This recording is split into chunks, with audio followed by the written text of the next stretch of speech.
Memo alleging surveillance abuses by the FBI might be released. Good morning to you on this Friday.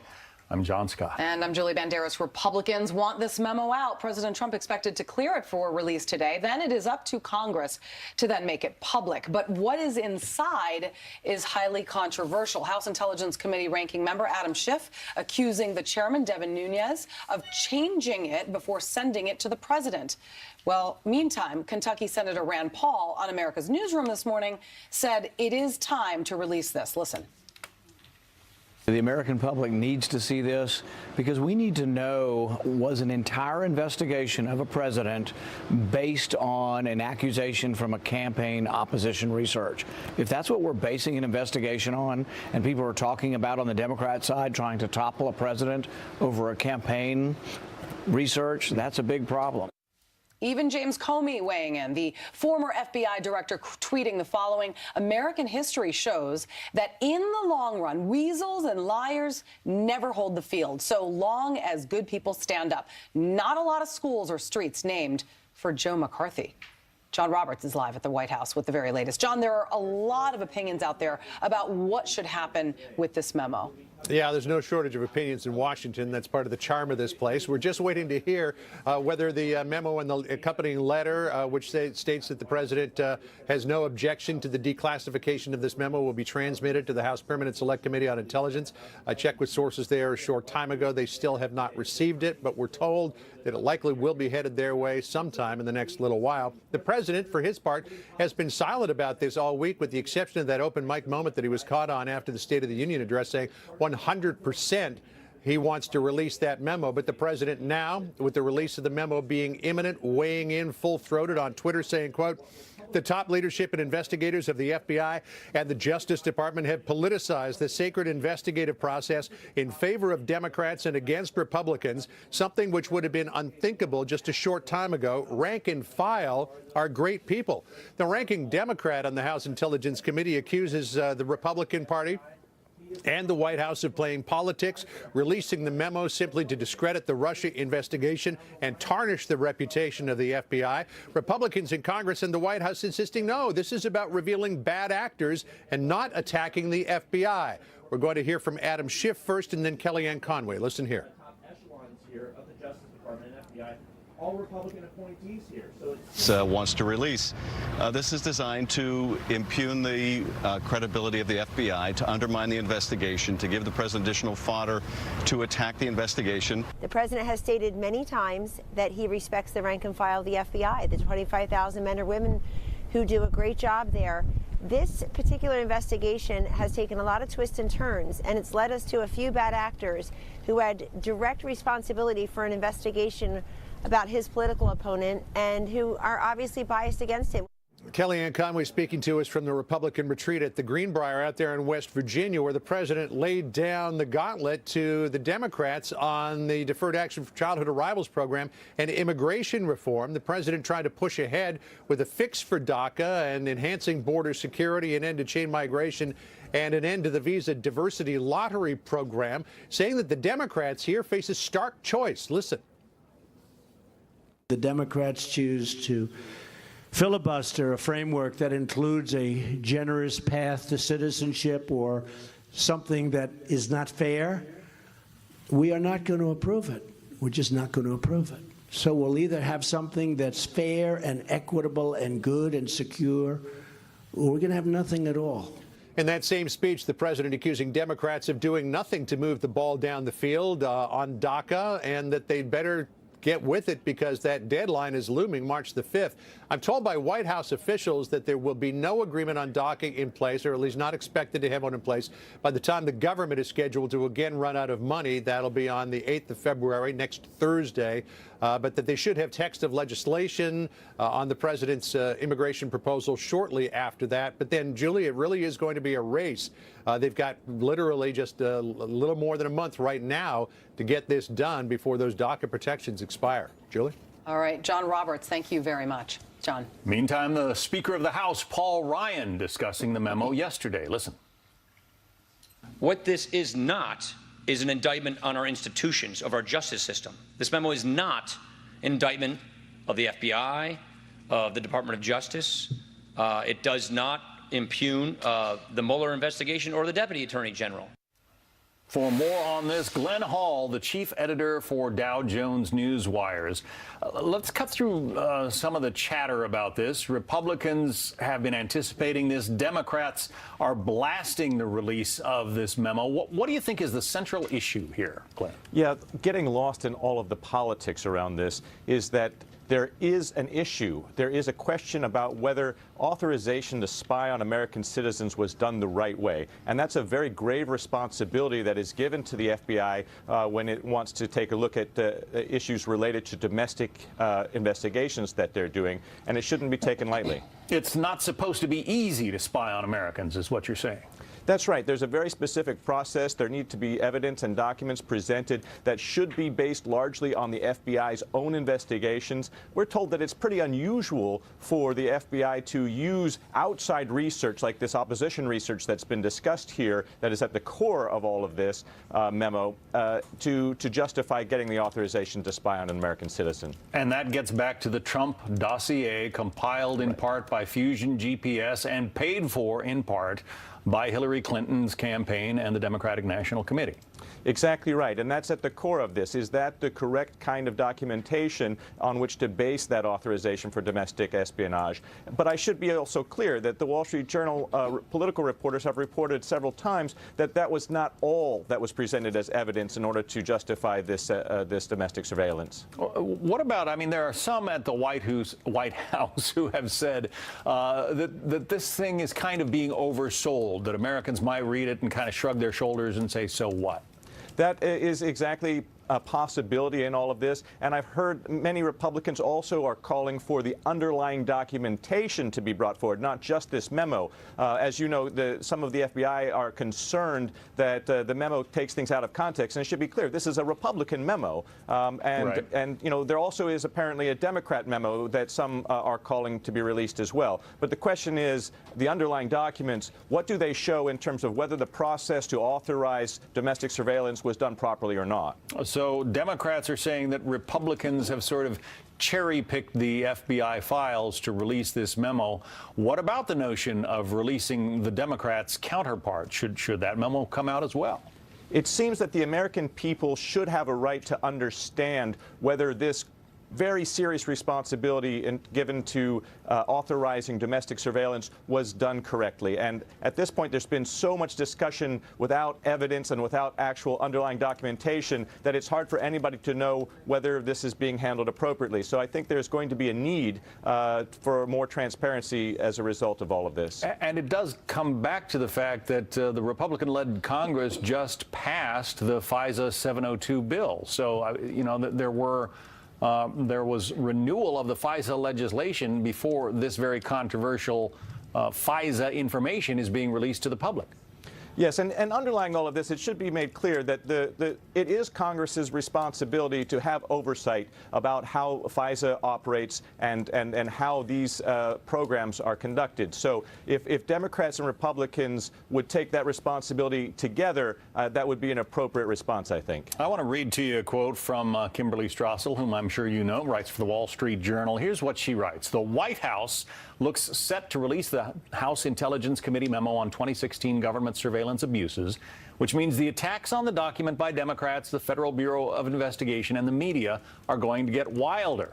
Then she goes on to write, the memo only needs to provide a few facts for the country to understand if there was FISA abuse. The rest is noise. Your thoughts on that as we wrap here? Right. So that's from our opinion pages, and it represents the view that I think many Americans also share, which is let's get to the bottom of the underlying issues and not get focused on the politics around this. Did the domestic surveillance get authorized appropriately or not? I really think is the central question here. Glenn Hall from Dow Jones Newswires. Glenn, good of you to come in on this Friday morning. Thanks. Republicans huddle at their annual retreat to get on the same page with the president's agenda. So will they find common ground on immigration? Congressman Greg Walden of Oregon will join us next to discuss. Plus, the new jobs report out for January. So how did the economy do? We'll tell you.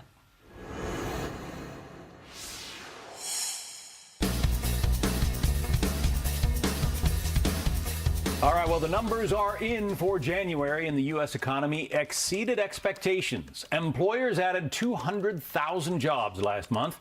Analysts predicted about 180,000. Average hourly earnings rose 2.9%. That is the biggest gain since the recession ended. Meanwhile, the unemployment rate stayed at 4.1% for the fourth straight month. That's the lowest level since the year 2000. But all that good news not helping Wall Street, where the Dow is down more than 270 points right now. We'll continue to keep an eye on that throughout the morning. President Trump, meantime, trying to rally Republicans behind his immigration plan during the annual GOP retreat, but deep divisions remain over part of the president's proposal, with the clock ticking toward a deadline for the Dreamers on March 5th. Joining me now is Congressman Greg Walden of Oregon. He is the chairman of the House Energy and Commerce Committee. Thank you so much for talking to us. It's good to be with you. So the president has put on the table a compromise, another compromise to try to reach across the aisle. Basically what it does is it awards millions of DACA recipients legal status. So he's clearly offering Democrats what they've been asking for. So then why did Democrats reject it so quickly? You know, they have trouble taking yes for an answer. I mean, the president has reached out his hand. We need to fix the broken immigration system, protect our borders, and take care of these young adults who were brought here, no fault of their own, as little kids, probably know no other country. We can do all of that if they would just work with us. The president's got an offer on the table. I hope they don't want this just as a political issue, because this is important in the lives of many people in this country, and we need to both protect our borders, secure them better, and take care of the Dreamers. So the proposal comes at a price, obviously, that $25 million price tag for a wall. There are Republicans, not just Democrats, that have some issue with some of the details in here. What would you say to your Republican colleagues who don't necessarily agree with every element in the proposal? Well, first of all, you know, when the Senate sent us a proposal a couple of years ago, I think it was $40 or $45 billion. So a lot of senators in both parties have voted for that. We need to make sure the money's just spent wisely. What do we really need? And I think it's our responsibility to get transparency and accountability in how any federal dollars are spent. There are lots of ways to protect the border with new technologies, with a wall, with whatever it takes. We can do that to make sure our Border Patrol agents have what they need to keep themselves and our country secure. We'll take a look at it. I wouldn't get hung up on the exact dollar amount. The idea is let's fix the broken immigration system, take care of these kids, protect our borders. And Senator David Perdue actually, thinks that the president's proposal hit a brilliant sweet spot, is how he described it. He goes on to say that the president is actually willing to go well past what the Democrats were asking for on DACA.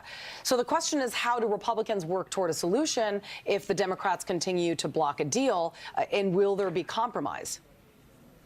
Well, let me just say, we tried to do that with the Children's Health Insurance Program, and the Democrats blocked that. They delayed that. And then we eventually just passed that. And we're going to just move forward because that's what the American people want us to do. We'd rather have them at our side. There's no reason this would be partisan.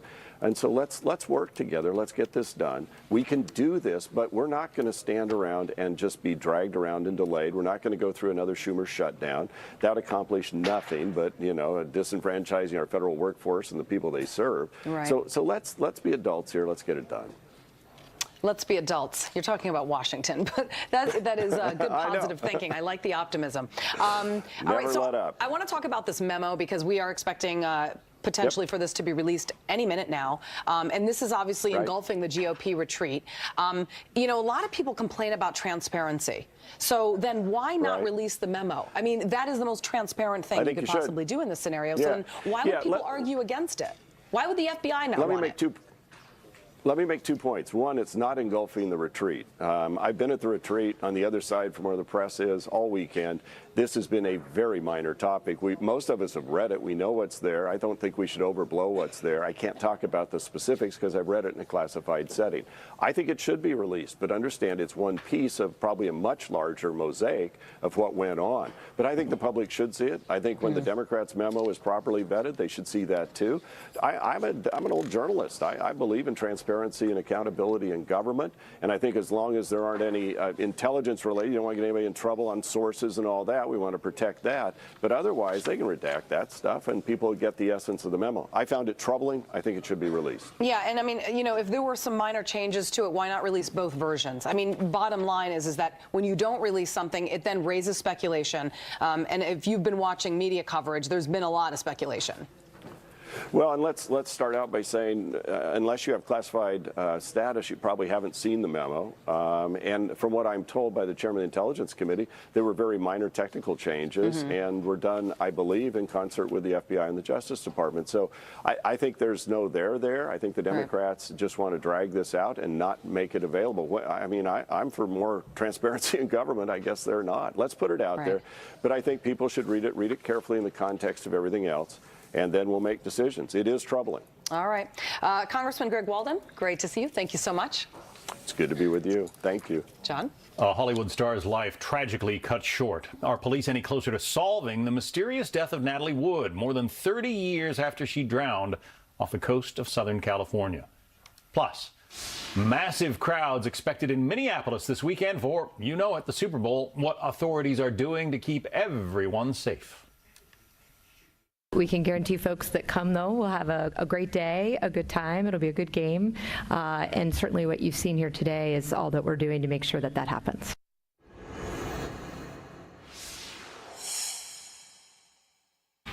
New developments to tell you about in the 1981 drowning of actress Natalie Wood. Los Angeles investigators tell CBS that they are now looking at Wood's then-husband, actor Robert Wagner, as a person of interest. The actress drowned during a yachting trip off the coast of Southern California. Police now telling Fox News the case is a suspicious death investigation. Also, authorities say there are new witness statements with a new sequence of events that took place on the boat. Officials ruled her death an accident, but reopened the case in 2011. We have, other contingency plans about what we would do if this happens. And, that may not address every possible scenario, but those can be changed instantly if there's a need to react to a mass casualty type event or a terrorism type event, so that we have the resources at least pre-staged and in place so that we can actually, do what we do well if we need to do it. There you go. Law enforcement beefing up security ahead of the Super Bowl on Sunday. Minneapolis will be bustling with tons of events planned. Over 1 million people expected downtown. And that includes Rick Leventhal, who joins us live from the Mall of America in Bloomington. Hey, Rick. Hey, Julie. This massive mall is serving as the headquarters for both teams and for the media, including Radio Row behind me, and thousands of fans have been coming here to get an up-close look at some of the live broadcasts and interviews with current and former players and coaches and celebrities. This is also where at least 15,000 fans will be pre-screened on Super Bowl Sunday. This is the first time that the NFL will offer security screening fully indoors because the weather outside is so brutal. Fans can park here at the mall, they go through magnetometers and get their bags checked, and then they'll board light rail trains for a direct ride to U.S. Bank Stadium downtown, where they'll then walk about 30 feet right into the venue, which fortunately is indoors. So considering it was 7 degrees below zero this morning and could be as cold or colder on game day. Of course, many of the thousands of security personnel, including local and state police and federal agents and National Guard, will have to work outside. So that's a concern, and so is the variety of threats that authorities are preparing for. We spoke about that with the Minneapolis Police Chief, Rondo Arredondo. As chief, I certainly review and look at the tragedies that have occurred over the past year or so. Las Vegas probably being the most memorable of recent memory. And so we continue to learn from that. We continue to tweak our plans. This will be the largest deployment of law enforcement for a single event in the history of this state, Julie. It will also no doubt be the coldest Super Bowl ever on record. All right, Rick Leventhal, thank you so much. Stay warm, I guess. Sure. John. President Trump escalating his battle with the mainstream media, what he says about reaction to his State of the Union address. And police giving an update on yesterday's school shooting in Los Angeles, what they are saying about the suspect, as parents wonder how a gun got into a middle school classroom. A 12-year-old, yes, with a gun. Wow, that's something. What about the parents? What about locking down that gun? Welcome back. We are getting an update now on yesterday's shooting at a Los Angeles middle school. Police taking a 12-year-old girl into custody on suspicion of firing the gun that injured two of her classmates. Authorities now say they believe the shooting was unintentional. William Lajeunesse has the very latest from Los Angeles. Hey, William. Well, Julie, you know, there are conflicting stories of exactly what happened. This 12-year-old allegedly told friends the gun was inside her backpack and accidentally fired. She also reportedly said she thought the gun was a toy. Witnesses say she sobbed afterwards, saying, "I didn't mean it," but then asked a classmate to hide the firearm, and he refused. We don't know where or how she obtained the gun, since her father told police the family doesn't own one. Yet yesterday morning, two 15-year-old students were shot at Sal Castro Middle School, one in the head and one in the wrist. What I heard was there was like a pop, a big pop. It didn't sound quite like a gun, but it was a gun. I saw a student was bleeding near her vein, and the blood was squirting out all over the floor. So police arrested the 12-year-old girl. Her grandmother claims she was bullied at school, but students believe the shooting was an accident. It was an accident because they thought it was a toy gun. Okay. But then they shot. Now, doctors expect both children to fully recover. 3 others were treated for wounds caused by flying glass. This was the 14th school shooting this year compared to 65 last year, according to a gun control group. Now, police will run the weapon for a serial number. The owner could face charges for failing to secure it. She is in Juvie Hall on charges of negligently discharging a firearm. Julie? All right, William Lajeunesse, thank you so much. A Fox News alert and that controversial memo from House Republicans about abuses of the FISA law is in the pipeline, we understand. John Roberts, our chief White House correspondent, tells us that it is being transmitted from the White House back to the House Select Committee on Intelligence with no redactions. The way this works, the House of Representatives, the committee, I should say, put this thing together, sent it to the president for his review to see whether there were any classified bits of information in there that should be removed or redacted. President Trump apparently has decided on no redactions. He then sends the committee back the memo essentially with his blessing, and the committee then decides to release it. So we understand that the memo is in the pipeline being sent from the White House back to the committee. What form they are doing so, we do not know at this point, but it should be momentarily, I would think, that memo, that controversial memo, ultimately does see the light of day. We'll certainly bring it to you the moment it does. In the meantime, President Trump is firing back at the mainstream media after mixed reviews for his State of the Union address. Mr. Trump gave the press the boot 5 minutes into his speech at the Republican winter retreat. We just did anybody not see the State of the Union? Because even the haters back there gave us good reviews on that one. It's hard for them to do. They came up with fake polls. You know, they had fake polls, but the fake polls were even good. And they said, what are we going to do? Took them a couple of hours to figure before they went negative, you know. They got calls from the bosses. You can't say that about Trump. Joining us now, our media panel for this day, Judy Kurtz, in the No columnist for The Hill. Vince Colanese is editorial director for the Daily Caller and host of Mornings on the Mall. Judy, to you first. You know, sometimes the president surprises the media by letting them stay in, meetings, important meetings like that big DACA thing he had with Republicans and Democrats at the White House a month or so ago. This time he kicked them out. What's going on?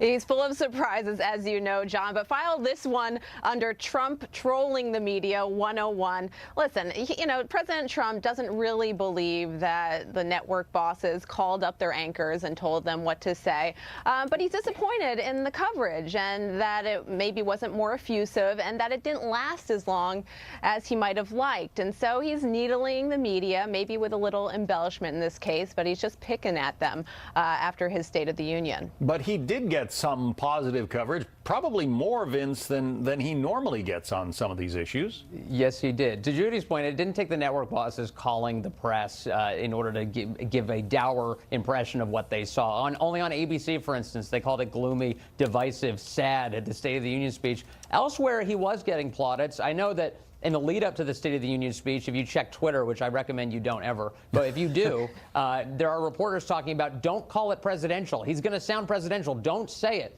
And very few people use the phrase because they were all kowtowed by their colleagues in the press. That said, there were positive reviews, and it's hard to ignore those polls that the president referenced. One CBS poll had the president at a 75% approval rating among all people who watched the speech. That includes about half of Democrats. That's a big sign that he succeeded this week. Yeah, there's been a lot of media analysis, over his year in office and even before he took office, Judy, that suggests that he does not get a fair shake from the press. So why doesn't he accept the half a loaf that he got this week and say, yeah, some of them were pretty nice to me? Yeah, studies have shown that the majority of coverage of President Trump has been overwhelmingly negative. So he does have a bone to pick there. Listen, if it's not effusive praise for President Trump, it's not praise, I think, to him. I think he's taking a line from the great Shakespeare of our time, Taylor Swift, in this case, and saying, listen, haters gonna hate, hate, hate. All right, we'll put that one to music. Vince, there has been some reasonably good news for the president this week, and if you look at the opposition party, Democrats have had a basket full of bad news this week. It would seem like the president would want to make more hay out of all of that. Yeah, I mean, he should be walking with a bounce in his step right now. And I think that's why when you see him sort of address Republicans in Congress in the RNC meeting yesterday, that he does seem a little bit more jubilant. One reason is, of course, I think the success of the State of the Union speech. The other is the positive case that he has to make in 2018, which is the economy is doing very well. That's the big piece of legislation they got passed last year regarding tax reform. And it's resulted in a bunch of businesses deciding to increase not only their investment, but the pay of people in the United States, including a couple businesses who wouldn't normally side with Donald Trump, Starbucks and Apple and a couple of others who've actually given him credit for that tax reform package. So he's got a positive case to make, while the Democrats, they're looking for a foothold. They don't know how to run against Trump yet, other than to attack him personally. Looking for a policy reason, though, they're still searching. And, Judy, those people who have already received a February paycheck are already starting to see the results of those tax cuts. They are, and that is, as Vince mentioned, it's something he should be touting going forward and, maybe get over the coverage of the State of the Union, move on to other things that he could get even more praise for. And he's a numbers guy. He's a numbers guy, and that's why it was odd that he was touting fake polls. When you have a poll that shows you did well, don't say it's fake. Say it's the real deal. Yeah, because, Vince, there were a lot of polls that showed, the general public could, in numbers far greater than this president is accustomed to seeing, the general public liked what he had to say on Tuesday night. Very much so. And actually, with the media, if they wanted Trump to be better, if that's their position, that he's terrible and he should be better, then encourage him. I mean, tell him he did great. But the idea is they don't want him to be better. Everything's kind of cast as like, hey, Trump stinks. Let's figure out a way to report it in that way. And unfortunately, I think the State of the Union was a good way to get visibility on the way the press views all of these things. An opportunity to attack him is one that they will seize, even if one isn't there. The media not likely to get too many pats on the head from this president. That's true. Vince Coglianese, Judy Kurtz, thank you both. So the March deadline on DACA, it is approaching fast. It'll be here before you know it. And the president says Democrats are basically MIA on negotiations for the Dreamers. So what are the chances for a deal? Our political panel will weigh in next. Plus, a judge's ruling in the case of a yoga instructor accused of murdering her twin sister by intentionally driving off a cliff in Hawaii.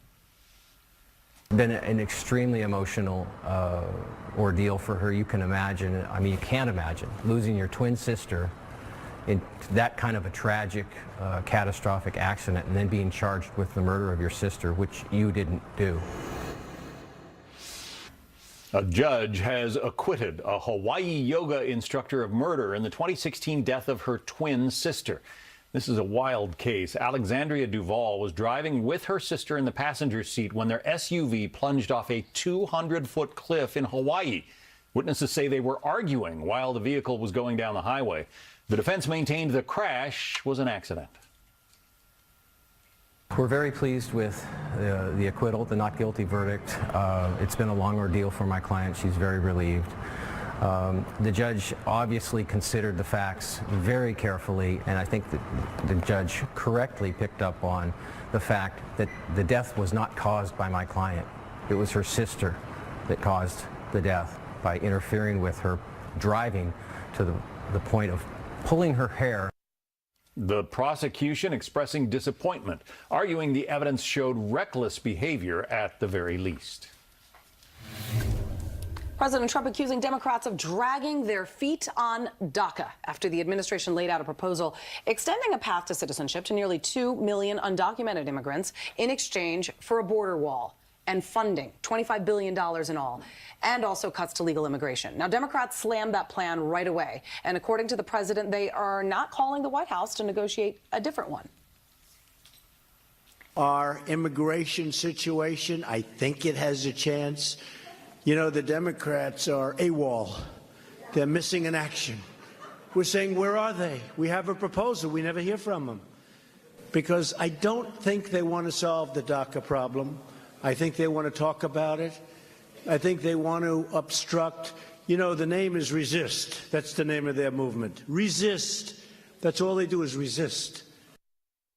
Let's bring in our panel. Jessica DeLoach is a Democratic strategist. Ned Ryan is a former speech writer for President George W. Bush and the founder of American Majority. Thank you both for talking to us. Okay, so Jessica, I want you to address his comments on Democrats. They don't want to solve the DACA problem. What do you say about it? Well, I would say that that's a very unfair analysis to make of the Democrats, because the Democratic Party and our congressional Democrats have been the ones pushing Jessica, this conversation. we've got breaking news. Sure. Okay, I'm sorry. Keep going, and then I'll get to that breaking news in just a moment. We're waiting for the memo, so just so you know, any second now we are going to have to break away. Continue. So all I'm saying is that the Democrats have been the ones pushing for a solution for the Dreamers, for our DACA recipients, and the Republican Party has not been easy to work with. And it's not just Democrats that are throwing up opposition to the plans that have been laid out somewhat. Republicans, too, have been doing so. All right, Jessica, Ned, we apologize. Of course, we've been waiting for this much anticipated and controversial memo, and we've got more information on that right now. Let's go to our chief intelligence correspondent, Catherine Herridge in Washington. Catherine. Well, thank you, John, and good morning. Fox News can now confirm that the 4-page memo has been declassified. A letter was sent this morning from the White House. Based on new information and intelligence we've gathered here at Fox, we can report the memo states that a high-ranking law enforcement official told the House Intelligence Committee in a closed-door session that the Bureau would not have obtained a surveillance warrant for Trump campaign aid without the controversial dossier funded by the DNC and Clinton campaign. We also understand the memo states the FBI and Justice Department, in their application to the highly secret surveillance court known as the FISA court, used media reporting to lend credibility to the dossier that was compiled by the opposition research firm Fusion GPS. What's key here is that Fox has previously reported, based on British court records, that former British spy Christopher Steele briefed 6 American media outlets on the dossier and the allegations against then-candidate Trump. So this does appear to be circular reporting that was used to lend credibility to the dossier. After Steele's contact was cut off with the Bureau, we now understand the 4-page memo states that Steele and Fusion GPS, the firm behind the Trump dossier, continued to pass information to the FBI through the Justice Department official Bruce Orr, who was recently demoted over his contacts with Fusion GPS and Steele. Remember, Orr's wife, Nellie, worked for Fusion GPS and was on the Trump research as early as May of 2016.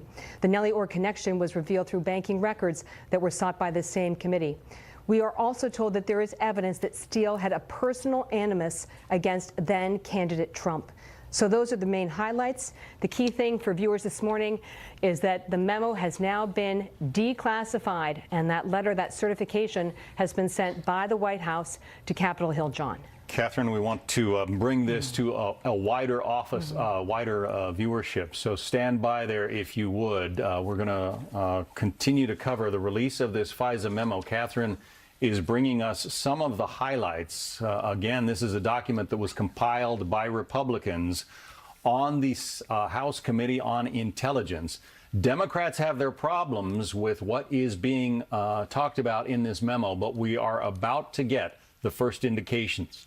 We are going to pause now for one moment to let our Fox stations join us. So the FISA memo that has been talked about so much in Washington for the better part of a month now is about to hit the public eye. This is Fox News coverage of the controversial release of that FISA memo. The House Intelligence Committee has now declassified the memo containing details on alleged surveillance abuse. I'm John Scott in New York. Our Catherine Herridge is our chief intelligence correspondent and has some inkling of what this memo contains. And it really starts with that Fusion GPS dossier that was compiled by then candidate Donald Trump. Catherine. Okay, so Fox News can now confirm, John, that the 4-page memo has been declassified, and notification or certification, if you will, came in a letter from the White House. That means these documents will now be available publicly for every American to read.